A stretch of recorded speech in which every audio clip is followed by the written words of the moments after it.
भारताचा इतिहास तसा लई पुरातन. या भारत देशात पहिलं नागरिक सुखा समाधानानं राहत होत.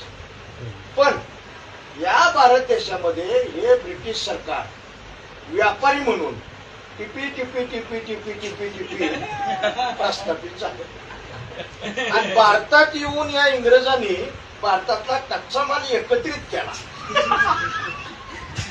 आणि एकत्रित केलेला कच्चा माल इंग्लंड मध्ये नेला आणि इंग्रजांनी आपल्या देशात नेऊन या कच्च्या मालाचं रूपांतर पक्क्या मालात. मोठा इतिहास. आता ह्यो पक्का झालेला माल इकायचा कुठं? या भारतात. आणि भारतात इंग्रज आले, पक्का माल घेऊन आले आणि जिथं तिथं वसाहती स्थापन केलं, दुकानं मांडली, आवचा भाव लावला, याकाचं डबल केलं.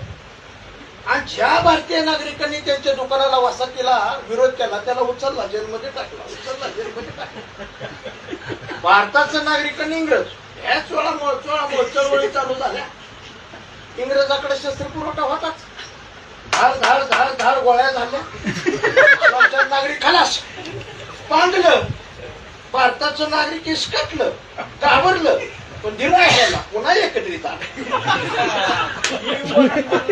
आणि एकत्रित येऊन या भारतीय नागरिकांनी क्रांतिकारी संघटना स्थापन केल्या. क्रांतिकारी संघटनेचे पांढरे कपडे घातलेले क्रांतिकारी आणि पुन्हा इंग्रज यांच्यात हे चोळामोळ चळवळी. पुन्हा इंग्रजांनी शस्त्र पुरवठा करला, धाड गोळ्या झाल्या, 2-4 क्रांतिकारक शहीद झाले. पण धीर नाही सोडला. शेवटी विप्लवाला विचार करावा लागला. तिनं आपलं विमान भारतात आणलं आणि भारताला स्वातंत्र्य देण्याबद्दल चर्चा चालू केली. निवडक सभासद एका सभागृहात घेतले. इकडून प्रश्न, तिकडून उत्तर, इकडून प्रश्न, तिकडून उत्तर. तासभर चर्चा चालली. इंग्रजांनी स्वातंत्र्य डिक्लेअर केलं, पण जाता जाता घाण केली. पाकिस्तान वेगळा केला.